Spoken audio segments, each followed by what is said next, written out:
to reschedule. We can do another session after if you prefer. It's fine. Cool. Awesome. All right. Cool. Okay. Hi, everyone.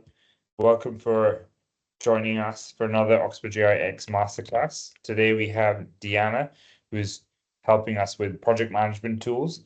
This is quite an important thing as you grow your company and as you're managing between different people and keeping everything organized. I myself am very excited about this because I've been using Trello and other things for a very long time. So with that, I want to introduce Deanna. Hi, everyone. Thank you for inviting me. Thank you, Uday, for this opportunity. I'm really happy. Today, I'm going to talk about how treating startups as projects, project management tools, and how to use them. I'm Diana Carreño. I'm co-founder of Terrarium and also a project management specialist. So before we started this session, this masterclass, I want to give you some rules. First of all, please mute yourself. Put your microphone on mute unless you want to ask a question or participate. Second, turn on your cameras if you can, so it's easier for me to see everyone. And third, any questions, please keep it to the end if you can or if you prefer. Okay, welcome again. The agenda for today is first, we're going to talk about why we should consider startups as projects. Second, we will talk about how to do it well. Then we're going to focus on the tools and how we can use them. And finally, any questions that you have. Good? So perhaps you might be wondering who I am, who's Diana, and why she's talking to us today. Well, I'm Diana Carreño. I'm a project manager specialist, and I am a co-founder of Terrarium and IEF Solutions. I have more than 6 years of experience managing projects across education, healthcare, agriculture, and technology. I hold a master's degree in strategic management of projects from UCL, and my background is from international business management from UPB in Colombia. What I want to talk to you is about all the experience that I have learned from managing projects and working with startups. I want to tell you that success is not always about sticking to the plan. It's about being able to adapt in time. And I have seen startups succeed, some fail. And what defines them is how they roadmap their products and services. So I want to ask you, how many of you know how to map out a project?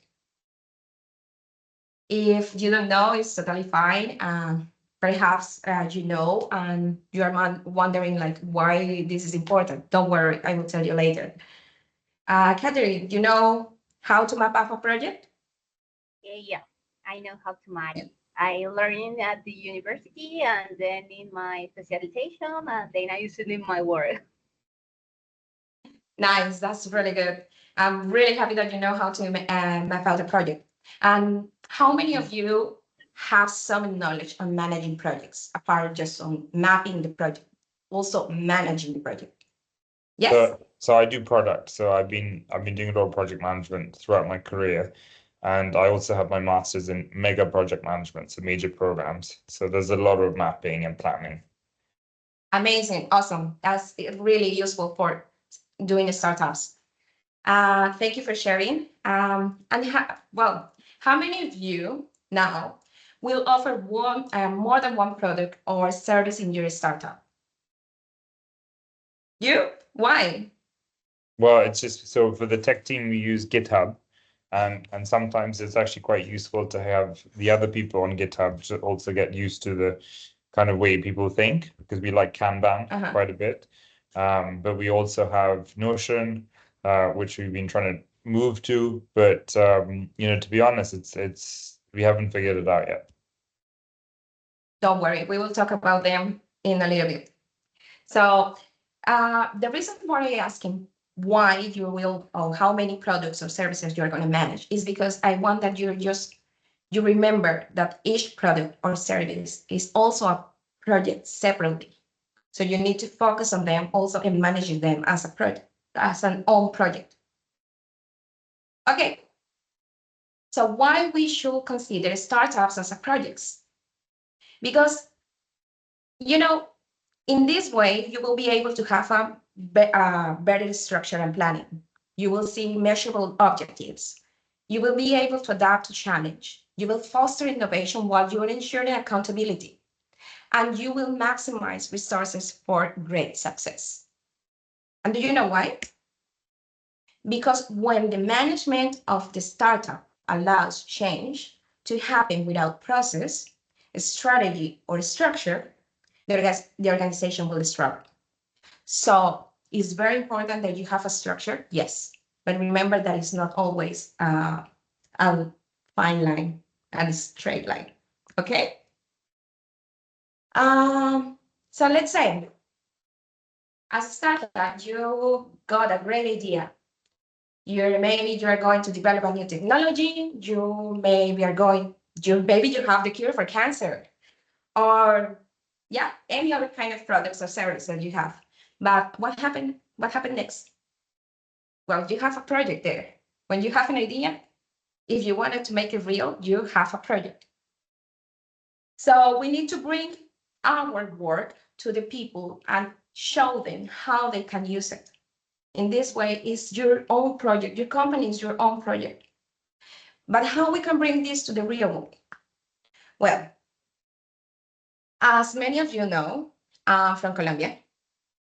And Colombia is a country where many of the companies that are there are focusing on agricultural products. When we established IEF Solutions, we were too naive. To give you a little bit of background, our company was an agri-tech company.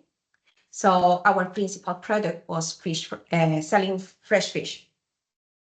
But we have a really cool idea to increase the production of the fish farming, but we didn't have any idea. We don't have any idea, to be honest, on how to do it. So we wanted to increase the production, but no idea on the process.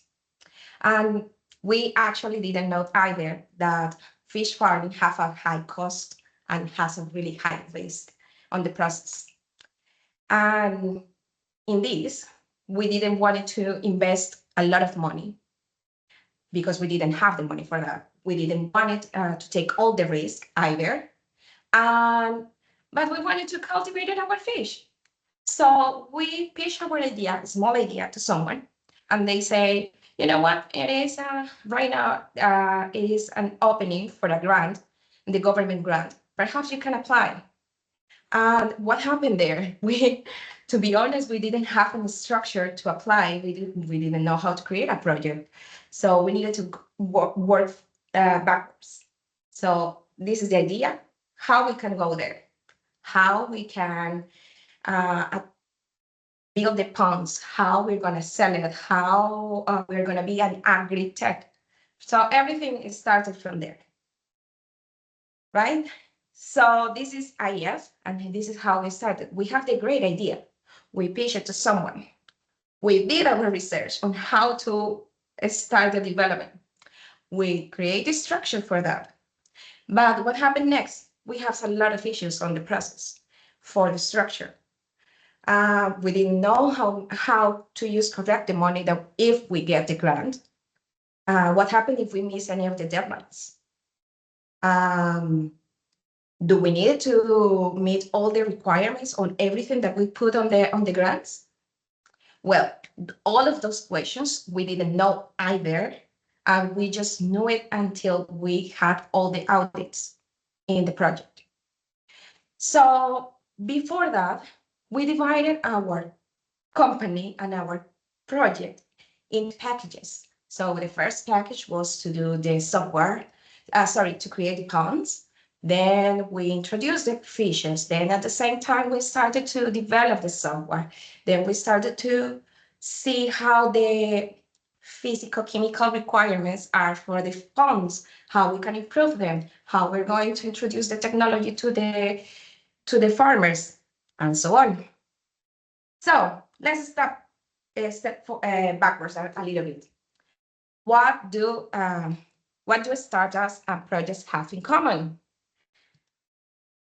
Well, all the projects and startups, they have ambiguous requirements first. Second, they have a limited budget. They have a really tight time frame. They have multiple stakeholders. You need to know how to do the coordination between all the stakeholders, all the satisfaction. You need to keep it in mind for them, especially for the client. You need to stick to a strategy for your product, for your service, and you need to have a really strong management and leadership. So going back to our company, in our company, when we applied to the grant, the name was Sena Innova, that is from the government. There were a lot of requirements, but not just legal requirements. There were very structured requirements, like tell me about the project. What is the problem of the project? Why do you want to do it? How many people is going to be affected? How many people you are going to improve their lives? And so on. So in real life, our startup transformed it into a project. And we started to see our startup as a project. But honestly, a typical project is a typical project manager is a person that only focuses in execution. But if you don't give it the mindset of being part of the startup, they're just going to give you what you ask without helping you to achieve your real objectives. And it's the same thing for the startups. If you don't put the hat of an executor, you are not going to succeed either, because you are not explaining what you want. So we need to understand and have our mindset in being both roles. Okay? But remember that as a leaders, we cannot forget about the process. We need to remember always that it's an implementation that we need to do before we have a product. Okay? Okay, so I want to explain you and I want to show you how actually looks a project when as a project manager, you give us the project and we see that how we are going to implement it. And I'm going to show you also the business canvas when you do your startup, right? Okay, so they look like they are not very similar, but when you do your startup, you need to answer a few questions, right? You have the what. So in what, you need to see that you are going to put it on your value proposition. And in the project, in our project charter, we have it in the business case. Very specific things there. Everything is going to be there. Then you have the why, and you need to answer why you're doing this. That is also in the value proposition. And we are going to have it in the problem statement. Then you have the when. When is the key activities? And it's also in the cost structure and in the revenue streams. But for us in project management, we have it in the start date and the end date, and also in the timeline that is going to be with all the tasks and also all the milestones, very specific there, when they're going to start and when they're going to end. Okay. Then we have who. This is very important because in the startup, you have the key partners, the key resources, but it's not just money. We're talking about also people. We have the customer relationships and the customers segments. Why? Because, yeah, you have your customer, but it's going to be very specific, right? And also in the project charter, we have our team and we have the project manager. That's our who. On the startup, you need to answer the last question, that is how much? How much do you need? How much are you going to spend? How much are you going to earn? And you can see that in both templates. That is in the cost, in the startups, it's going to be on the cost structure and in the revenue streams. And for us, it's going to be in the budget. Everything just in one. So as you can see, projects and startups are really similar. And when we do the specifications, you can see that as a project manager, you can see it very clear. Perhaps in the business case, when you give this to a project manager, they are not going to be able to understand what do you want. So that's the reason that we have this project charter. And it's pretty easy to follow, right? Okay, any questions so far? No? Okay, great. No questions. Yeah, Everything sure. excellent. No questions? No. No? Okay, perfect. So I hope that you can see as I see projects and startups, and you can start to have this idea in your heads. Okay? Let's talk about now how you can do it well. So let's navigate your startup with confidence and maximize your potential. With project management methodologies, these ones, they can help you to improve your strategy alignment, your risk management, your stakeholder viability, and ultimately, the organizations will be able to deliver value. That is the most important as startups, right? Because it's not just an idea, a random idea. It's an idea that is going to be great, right? So what are the project management methodologies? There are many, many methodologies right now, but I'm just going to talk about a few ones. So the most common one is waterfall. Waterfall is a methodology that is very easy to control. It has some lack of space for innovation. It's very rich, rigid. Is also very linear. So it's step by step. It's something is not ended, the other activity cannot start. Okay. Agile. Agile is a methodology that focuses on cycles. So you will go by cycles and do your activities. These cycles, they can just be between 2 to 4 weeks. They cannot be more than that because then it's not going to be a cycle anymore. They're going to be, it's a methodology for deliver fast, strategy alignments, requires constant redefinition of your requirements. It's also a customer collaboration and will adapt with planning and have a different deliverables, right? Then we have Scrum. Scrum, as well as Agile, are used normally more for software development. In Scrum, the difference between Agile is that you're going to have, during the same cycle, you're going to have a small cycle also, that they're going to have a review. And before that review ends, it will be introduced a new feedback before that cycle completely ends, okay? Then we have Kanban.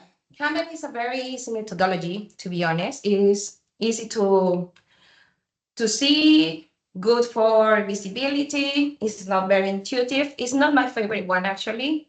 It's more for to do, done, and to be done. That's it. It's not that interactive for me. It's flexible. Yes, it's flexible because you can add more tasks between the activities. Yes.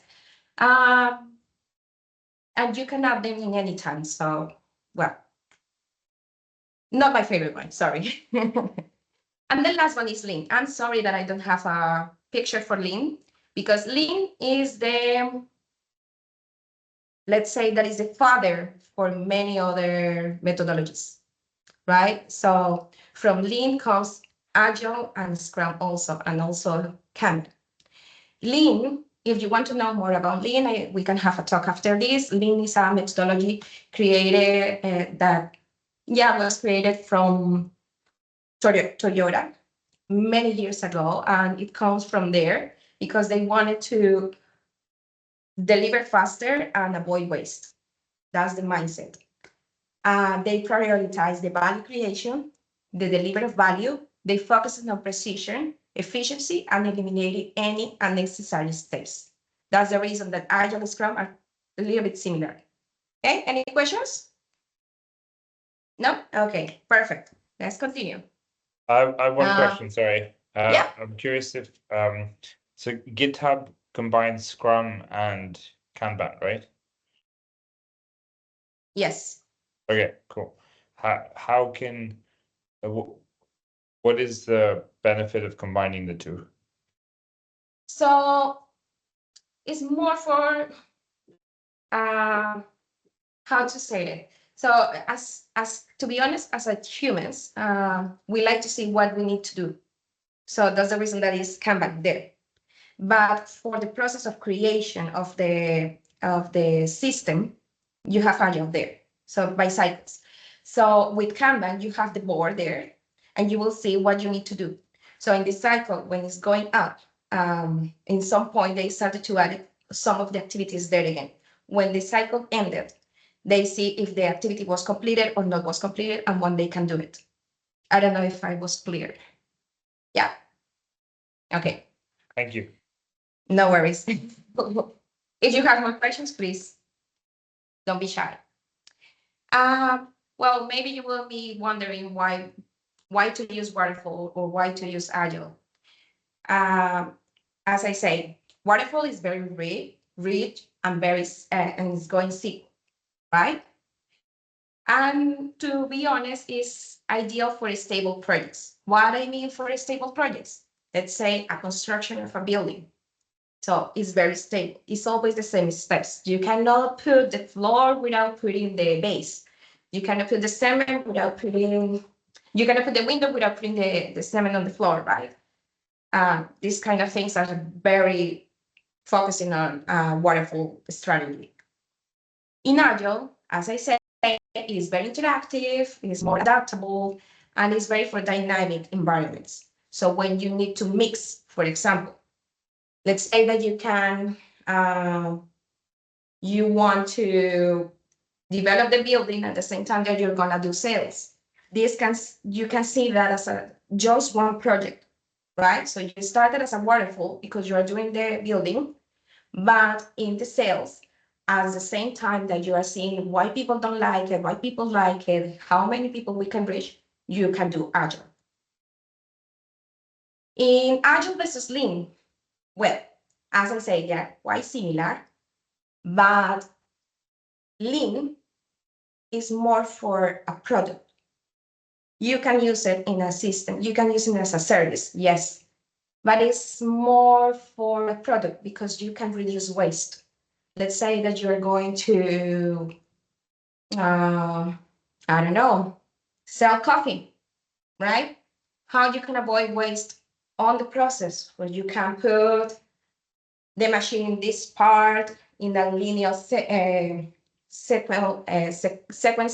so you don't waste, or perhaps needs to be in a U. Well, that is going to depend how to do it faster, right? That's the reason that is lean, avoid waste. When I was in the company, in IEF Solutions, as I say, we needed to implement waterfall and also agile. Why? Because we needed to build the ponds. We needed to start to test if the water was good or not. We needed to put our fishes there, started to see if they're growing, and how long it's gonna take to that the fishes grow. Well, 4 months. What I'm gonna do in 4 months? I cannot sit down and wait that the fishes grow so I can do the software. No, we need to start also the software at the same time. So we implemented both methodologies for our convenience, to be honest, because we just have it 12 months for the completion of the project. Okay, and well, the next, as you can see, the 1, 2, 3, 4, that's the software, how it was looking, and the 5th picture, that was the completion of the project. It was a happy picture. And the last one, we did we shared our material with other students in Colombia. So that's just a little proof of that. But guys, as the boxer Mike Tyson said, everyone has a plan until they get punched in the mouth. So planning falls apart, assumptions be revisited, and managers must adjust. That's the reason that we need to be really flexible. And waterfall is a very nice, a very useful methodology, but it's not flexible. It don't give you the opportunity to go back and redo. Okay, so keep this in mind, because in this process, when something fails, you need to modify your communication style with different stakeholders. Perhaps you need to build you need to have a better team that will be open to new ideas. You need to take baby steps to get anywhere, as long as they are consistently going forward, always going forward. Don't go backwards. Backwards. And make harder decisions to choose which part of all the process are worth it to spend time on, and to choose to build resilience and to shift the work. This is the mindset that Lean has. So focusing really on what are the steps in your project or in your startup that are worth it to spend time on.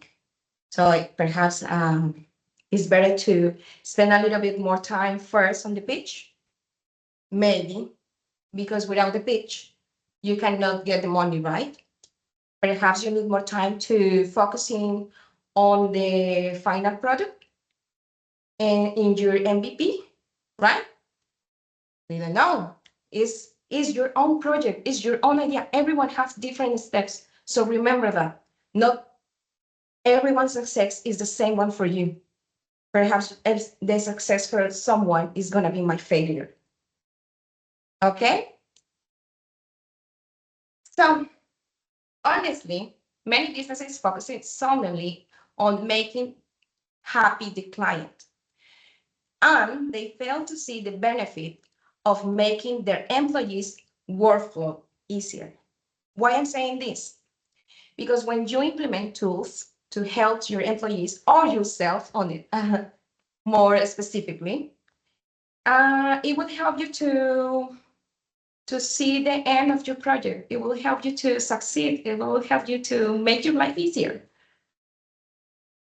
So let's talk about tools.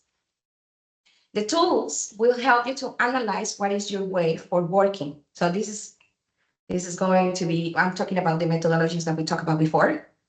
So just keep in mind, you can also mix and match. Be open for flexibility. You can use any methodology in your work or in your project or in your startup. Also, these tools, for these tools, you need to look what can help you to be more flexible, and also what do you like. And this can be like a software, or perhaps you are a person that like it more manual. So you have your own notebook and you take notes there, and you could your agenda also on the physical way. Or perhaps you like something more interactive, a combination between the software, right? And these tools also will help you to minimize the double work. What I'm saying is, what I'm talking about that, what to be more specific, when you are doing your startup and when you are doing your project, you need to manage a lot of stakeholders, right? These stakeholders, sometimes they want to have some feedback, and you need to share this information, and then you needed to send it to someone else, and then you send it to someone else, and all the feedback get lost on the way, and it's very difficult to track. So technology actually is a really good game changer in your life, and it's not just for convenience; it's also for adaptability to individuals' needs. Okay. So finally, all of the tools that we have, project management have right now more than 50 tools, two different softwares in the world for managing projects. I'm just going to talk a few of them, my favorite ones, and the ones that I have used. Okay. So if you perhaps you use something different that is more cool, I'm really happy because it's very useful. Okay, so here we have, I divided in different slides, and is more about how they look like and what kind of similarities they have between them, okay? So I have Monday, I have Notion, I have Asana and Smartsheets, right? What do they have in common? They are very interactive, all of them, yes. In all of them, you have different colors, but it's not just because it's nicer to see colors there. No, it's also to help you to focus on what is more important, the priorities perhaps, for the who's gonna be doing what. For that are the colors in these softwares. Let's start with Notion. Yes, yes, Camila? May, Hi, may I ask, what's the difference or what it makes different, to use Smartsheet or Notion? Because I feel like I see a lot, like I see Smartsheet, I see Monday, I see Notion, I see colors, I see priorities, but what's the difference between them? We, just not for me, for using in my company, but just to use it with the client. Yeah, good question. That's a really good question. Thank you. So let's divide your question in different ones, okay? Because it's a big question. So first, the difference between them is not just the colors, right? Is or how they look like. So Monday and Asana are two softwares that are quite similar. The difference between them is that in Monday, if you are a software engineer, you will, well, many people also use it. They have a timer on the top and they use it for tasks. And when they finish a task, they know how long they spend it on that one. So for the next time that they're going to do the same thing, they know how long it's going to take to do the same activity. That's the mainly difference between Monday and Asana. They are super interactive, yes. What I'm saying in interactive is like, for example, the Asana, when you complete a task, it's hilarious because you can see a unicorn rainbow on your screen. But it's nice and many people like it. It's cool. But Monday and Asana are quite similar. If we talk about Notion, Notion is a little bit more simple in structure, is more clean. Perhaps for you, seeing all these colors that have money is too chaotic in your head. So you can go for Notion. Notion, you can also share documents as well in Monday and as well in Asana, right? But the three of them, they have something that is not really easy to share with your client. So when you share this with your client, they need to have permission or they need to have the software to see what you are saying, what you are doing, or to see the progress of the project. In this four of them, you can also see the Gantt chart if you prefer to see the Gantt chart, or the Kanban. You can have there the view of the Kanban also. Or if you like it more to see your calendar, you will see the calendar too. But what I want to say is that for the next question that Camila had is how easy is to share with the client? So Smartsheet is the best one. When you want to share with your client, they don't have to sign in from that. They can get access from the online version. They can review the project there. They can review the documents there. You can start everything there because the look that Smartsheet has is not just an Excel that Sana, Monday, and Notion, they don't have an Excel view, but Smartsheet they have. But also, when you have Smartsheets, if you have before or you still have a computer that is a Microsoft computer, Microsoft program in your computer, it will work exactly like that. You can see the folders there. You can see the main screen is exactly like that, like in your computer. You see the folders, you see the projects. Then when you click it on, you can see all the documents that each project should have or will have, all the people that is going to be there also. So if you like it more like in seeing your computer, like their own, go for the Smartsheet. If you like it something more interactive, go for Monday or for Asana, right? And if you like it more clean, go for Notion, right? I don't know if I have been clear, if that answers your question. Yes, thank you. Great. Okay, let's continue. We have another softwares like Microsoft projects, because I know that many people say, well, I have been managing projects. And since I know, I always manage it in Microsoft project. So Microsoft projects have actually two versions. One is the software that is in your computer, and the other one is online. The one that you are seeing in here is the online version. The difference between two of them is that first, on the online version, when you tag someone, they will have the notification. In the computer version, in the version, they don't. So you need to share the document with them by email, and then they can review it, and it's a very slow process. Microsoft Projects is very good for seeing the Gantt charts for projects like waterfall methodologies, step by step. Yes, you can see also there the financials, the budget, the people that is going to be there, how much time they can spend. And as I say, it's very, very waterful, right?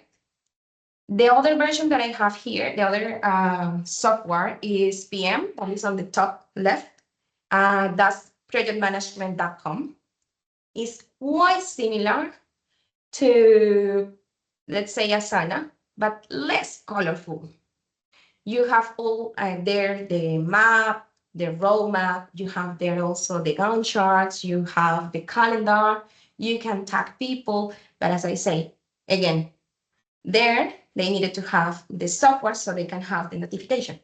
And second, if you want to share the documents, it's going to be by the platform, but it's going to be, again, one document goes up, the other document goes down, you do the modification, you put it up again, upload it, download it again, and so on. So it's a very slow transition, very slow progress.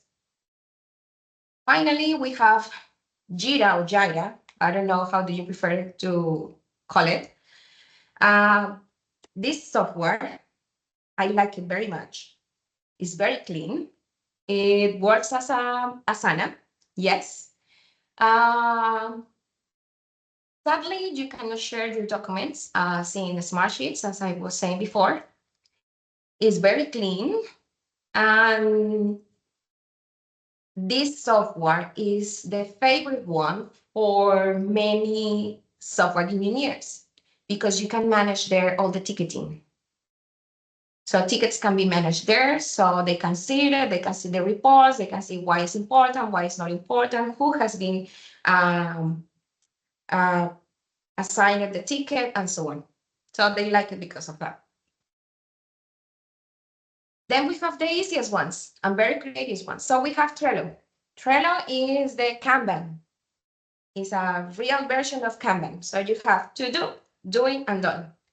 Easy to use, easy to manage. You need to do something, you put it there, you put the deadline there, you put it when you're doing it, you put it in the next one. And when you're done, you put it on the next one.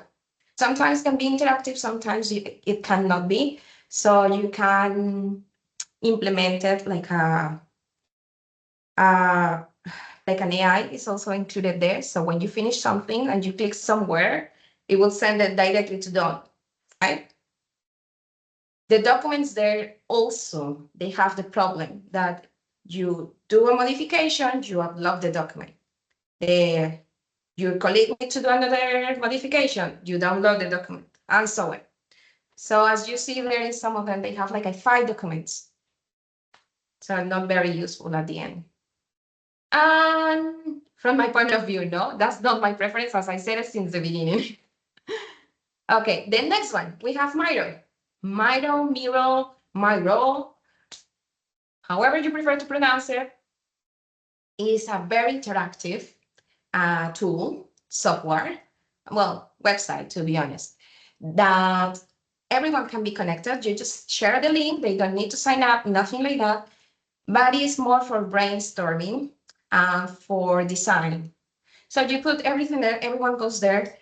It's really good also for workshops. So when you have a workshop, everyone can go there, they put their ideas, everyone can see it. It's amazing, but not very good for the progress of your project, just for the beginning. Okay? That's my point of view. Everyone can use it in a different way. Okay, so we are on time. So any questions so far? Questions? So I'm wondering what you use the most. The most, okay. The one that I use the most, I use normally Notion or Asana. Can you show us how you use them? I don't have in this computer, but sure. Okay, Let me see cool. if I have it here in my phone so I can show you. Don't worry. Let's see. I have actually have some experience in using Notion. I think it Uh-huh. can be like really recursive to people, you know. You go inside, you kind of figure it out, you try it like to move things and try to understand how priorities work. But somehow I always find that's why I ask the question, because I always find really hard to make the clients understand what am I supposed to try, because I think that I remember that I can export to Excel, but when I got it into an Excel, it just goes crazy. So I really think like I think Notion works great for inside job. I mean, for trying to make everybody like feel connected and really communicated, and we all know how the roadmap is, how we're going to put these assignments in these kind of priorities. But then for the for clients, it just goes wild. So I think that I would like to see in another occasion how am I supposed to use these kind of tools, you know, because most of the times you can tell me I really like Asana, but if I don't see it, maybe I don't understand how it works. So I would like to, you know, like to have like second part of this kind of understanding. Sure. Actually, if you want, we can connect. We can talk about later of all other tools that I have used. Let me see if I can show you my workplace in Notion. See? So I use it most Yeah. as a personal. I would love that, yeah, because I think with Notion there's a bit of learning, and once you Yeah, learn it, you're just like yeah. super happy. Yeah. So many of these tools, they have a curve learning, right? So the easiest one to use from all of them is, well, apart from Trello, sorry, is Asana. So when you use Asana, Asana is really very easy to use. Okay. No, sorry, guys, I'm going to be here. Can you see? Yeah, cool. So as I say, I use it more for personal activities. So I have Mallorca. We normally go for a Mallorca trip with my friends. So we have all the activities here. What are we gonna do? Who's gonna be in charge? What are we gonna see? Oh, sorry. Oops. It's not there. How much can cost the activities? Yeah. If we go for I think that it was last year that have more, yeah. So you have here the schedule, how it's gonna be, from where you need to do it, and the Airbnb. So if you click it on the Airbnb, because each of these can be a tab, so a new tab. So when you go to the tab, can show you what kind of Airbnbs are we gonna have. You can put the link there. You can put more if you prefer. If you rent a car, we put it also there. Well, not on this one. You can put there what kind of companies they have, how much they can cost, when you can pick it up, right? In another things, for example, when I was working as an ICA in Oxford, I also have here like the training, what time, how long it's gonna be, who's the responsible or the program manager of the university, what kind of courses I was doing it. If I click it there, for example, you can see there who's the professor, what is gonna be, who's gonna be the other ICA. Yeah. So you can put anything there. You can put here more not names. And if I want to share this with someone, like for example, Clara was the program manager, and if she has also Notion, I can tag her and she can have the notification, but I need to have her email address, right? What else you can see? Let's see if I have another one here. The cool thing about this, sorry? I was curious if you ever use Airtable. Sorry? Airtable? No. Okay, cool. No worries. I mean, I used it. I quite liked it, but everyone seems to like Notion, so we decided as a team to switch. It's really good one. It's not Cool. bad. Cool. So you can have also look, they have also the Kanban if you want. Yeah. You can put all of the. I think that this one was for seeing activities in Oxford. So we went to visit the Lewis home. We wanted to see the graves from J.R.R. Tolkien. We wanted to see the Alice Wonderland store, so you can see it there also. So it depends on how you want to use it. It's really easy, and you can go to search. You can search here all my activities, right? And all the tabs extra. The good thing that they added now is the AI. It is a little bit complicated to use because you need to know how to use it there. It have a configuration and some new rules, let's say it like that. And also, when you go to templates, you can pick something that is already created and use it for yourself. So, How long do you think it takes for someone to like learn one of these and then start to really help like manage the team? can I ask you how young is the team? The average How age? big it is, or No, age. Average age. age? Mhm. 20s on average, some in 30s, Okay, so it's gonna be easy to learn. hopefully. I know, yes. So I know that for many people that is a little bit older, it's more difficult to use this one because it changed. And as you see here, when you go to any of the, let's go to training, for example, you can see here that if I put space, it's going to appear all the activities, for example, that I want to create. You have, it's like shortcuts. It's easy, but as we are really young, we like to do this kind of things. The only thing, as I say, is not that interactive. So if you like it interactive, it's not going to be like that. Cool. Okay. And I think, yeah, you have another question?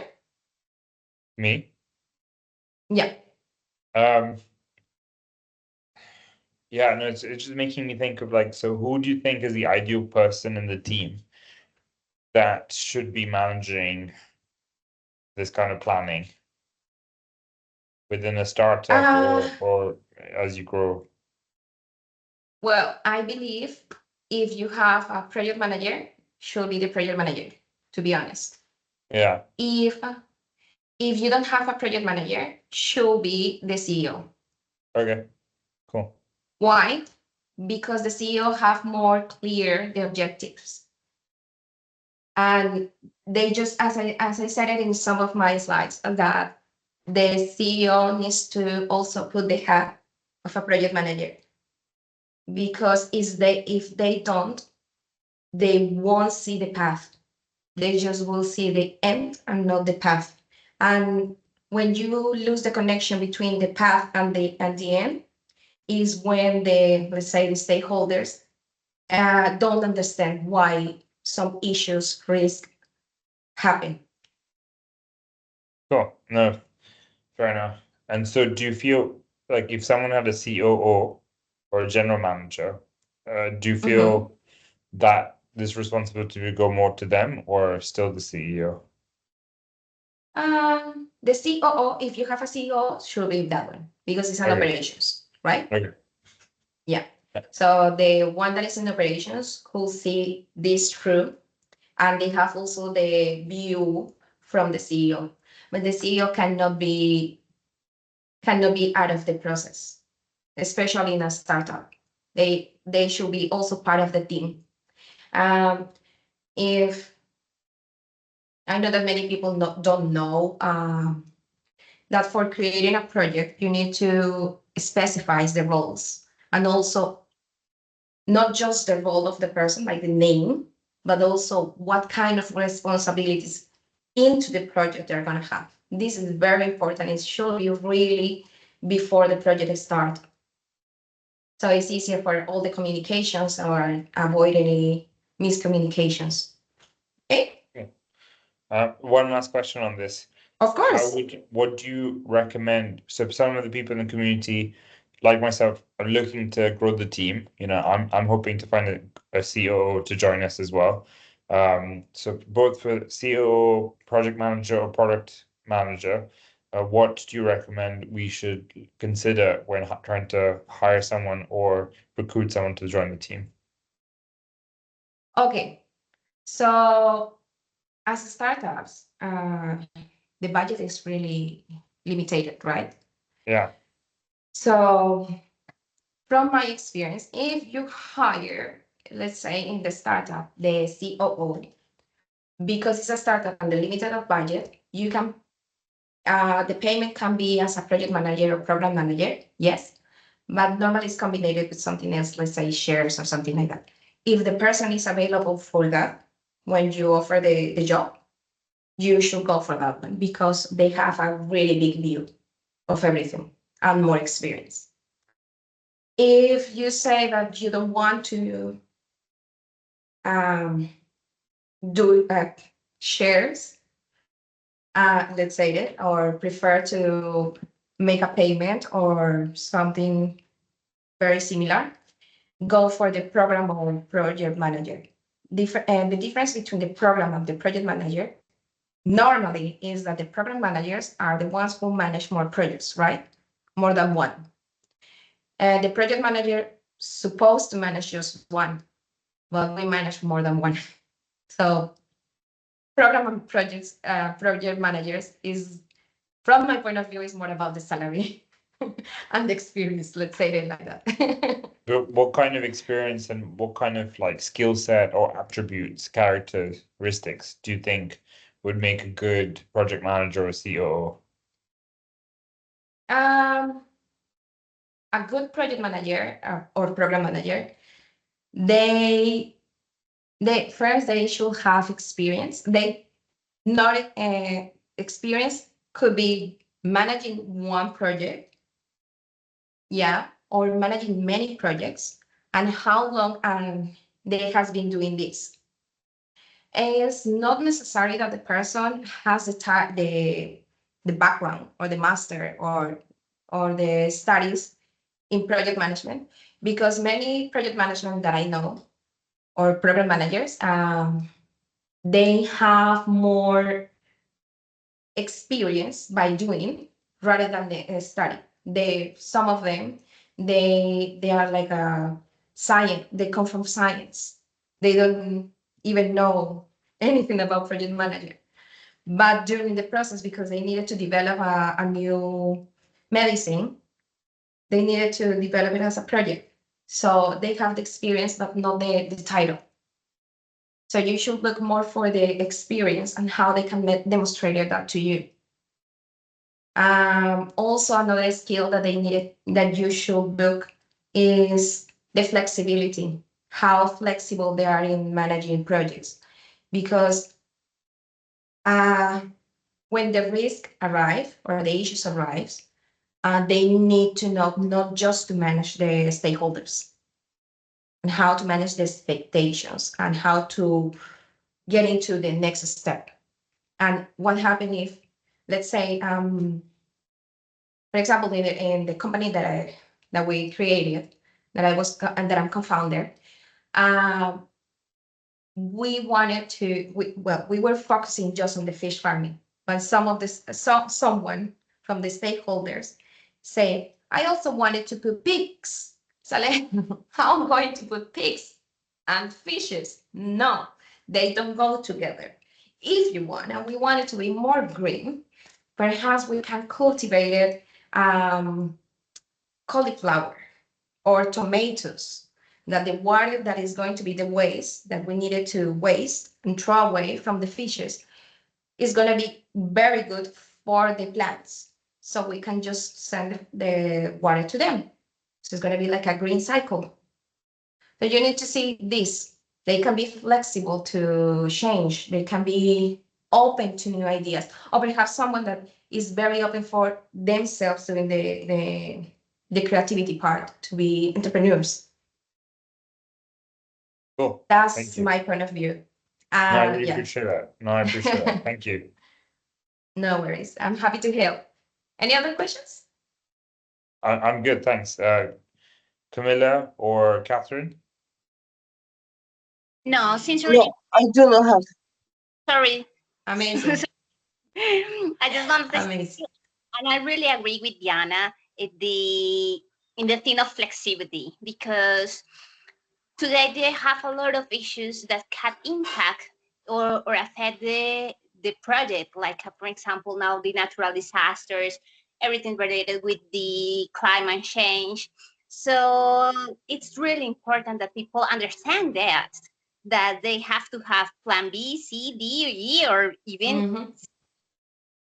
So thank you very much for this explication, for these tools, and for everything, Diana. Thanks.